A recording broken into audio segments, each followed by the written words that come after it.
Hello and welcome to this free mandolin lesson for beginner and intermediate players, and today we're going to be doing a little bit of theory on double stops and arpeggios, and I'm hopefully going to show you the link between the arpeggios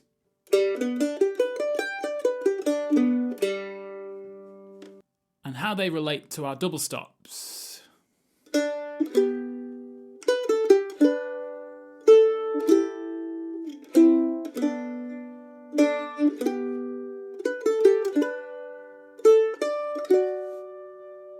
Before we start, I should mention that everything we talk about in the next 10 minutes or so is included in a free PDF, which is in the description of the video below.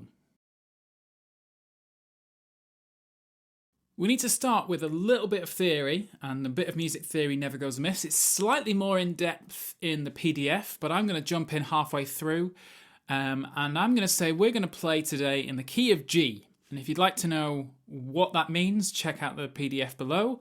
But for everyone else, we're in the key of G, which is these 7 notes plus the 8, which is the G again. So it's these 7 notes: G, A, B, C, D, E, F sharp, and then G again.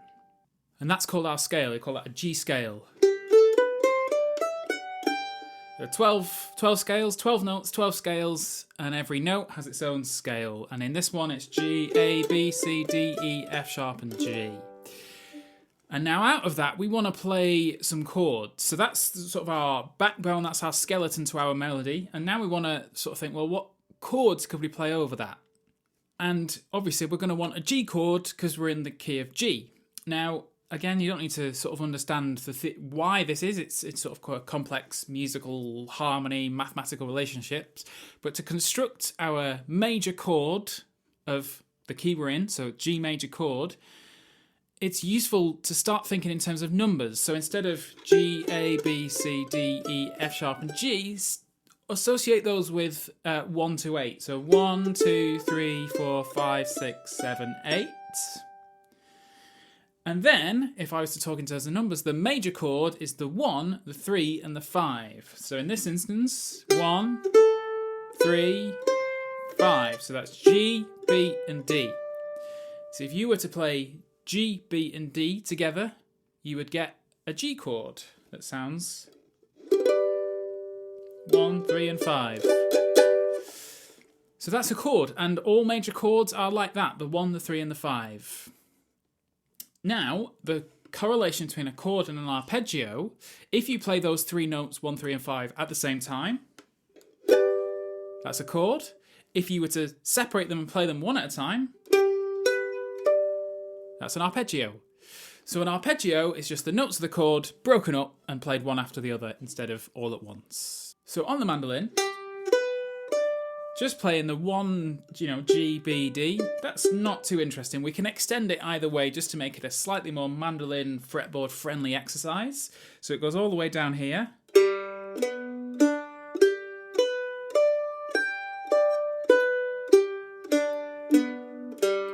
So all I'm doing there is just playing G, B, D over and over again. So if I was to say the notes out loud, G, B, D, G, B, D, G, D, B, G, D, B, G. Just G's, D's and B's over and over again. And if you were to take one thing away from this lesson, it would be that sequence of notes should be seared in your eyelids when you shut them at night. You should have dreams of playing those notes. And if I was to come along and say, G arpeggio, you should go without thinking about it, the more you can play arpeggios just automatically, the easier just all of playing music will be. So get that seared in your mind. And because we're in the key of G, and I'm not going to go into the theory of why, but in this lesson we're in the key of G, and so we obviously need a G chord, and we'll also need a C and a D. So those arpeggios, if you did the same principle, the 1, the 3, and the 5 for C, you get C, E, and G.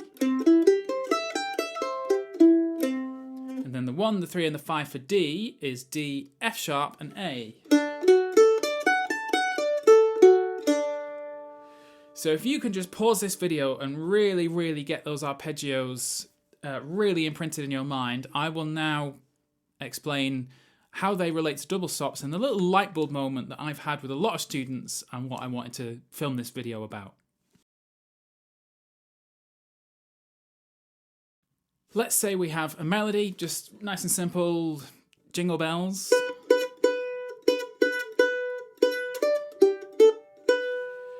And you wanted to add some double stops. Double stops is a name given to a mandolin technique where we play two notes together of adjoining strings.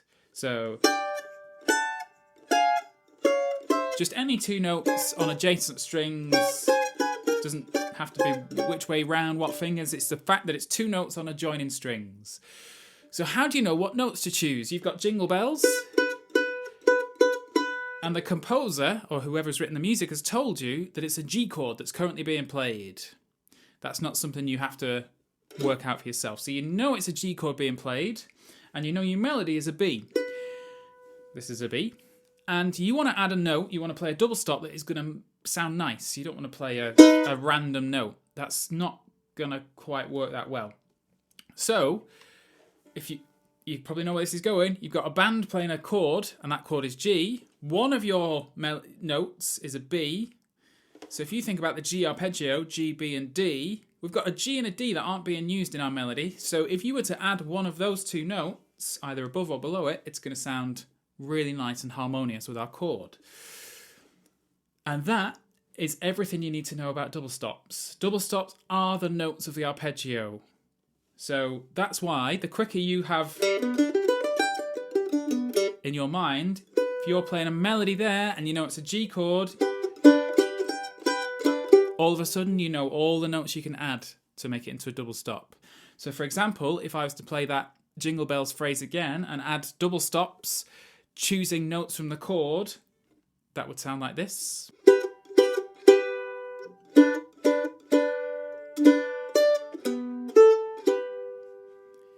So I start off, I added a G underneath because my melody note's a B. And then the second bar, the melody note's still a B, and I've changed my double stop just because I can. It's now a D and a B, and then the melody now goes to a G here, and I've added a B underneath, and then back to where I started.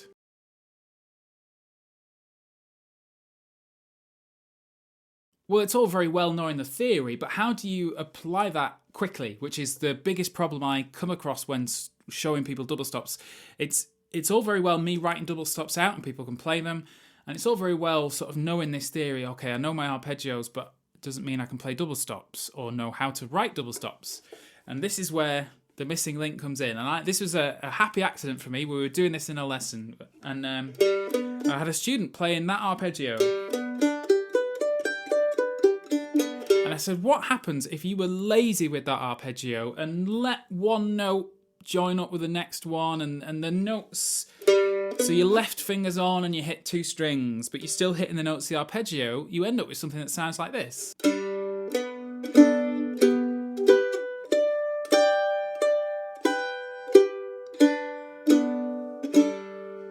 And notice, that is double stops. So where the light bulb really came on was suddenly realising if you know your arpeggio, your hand is going to be making the same shapes. It's just the G arpeggio, just with notes blended together. Problem solved. So just have a quick pause of this video and try that exercise, and it doesn't matter which notes are joining up with which, they just have to be on the next one. So I've written it out in the PDF, but it doesn't have to match that.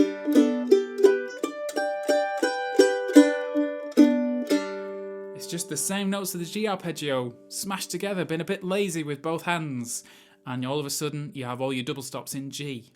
And once you've tried that, don't forget we're also we're in the key of G, so it's useful to do this for C and D.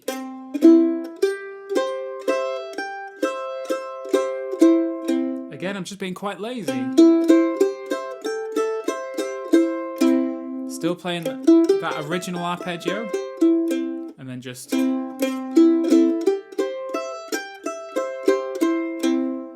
There's my double stops in C. And D. Notice I'm playing all down. Pick strokes are not to it. This is not a pick stroke lesson, so just do them all down for now.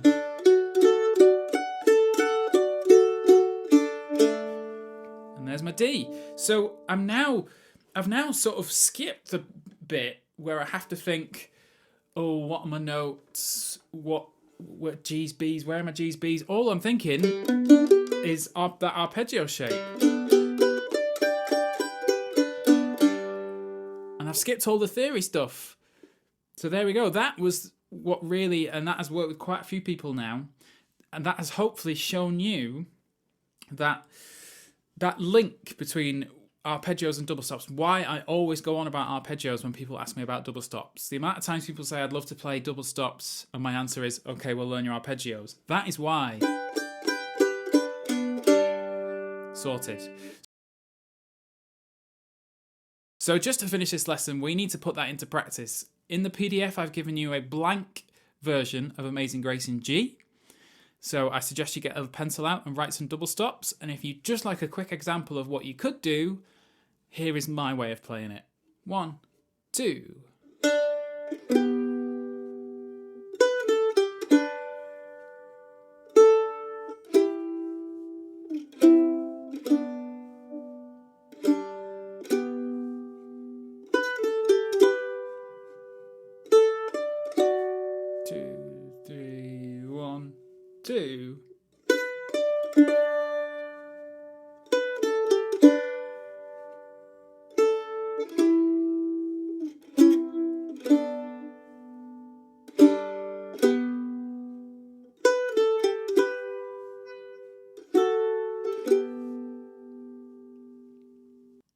Just to finish this lesson, I would like to say that once you know that theory, once you know how to do it, what notes you can use, you can do it wherever you want. There's no longer any rules on what notes you can and can't double stop. You could double stop a whole tune. It just becomes what you like to hear or what you can play. So don't let anyone tell you, oh, you can't double stop that. No, it now becomes personal taste. That's it for this lesson. It's a bit of a whistle-stop tour of music theory and linking arpeggios and double stops. I hope it has made sense. I hope you now take away that idea. Try it with all your arpeggios, so A's, and all of them that you know, to really hone in on what your double stop notes are. Try it on all the tunes you know. And do get in touch if you have any questions. I'm always happy to reply to comments or get in touch over at mandolin.com. Thanks for watching, and we'll see you next month.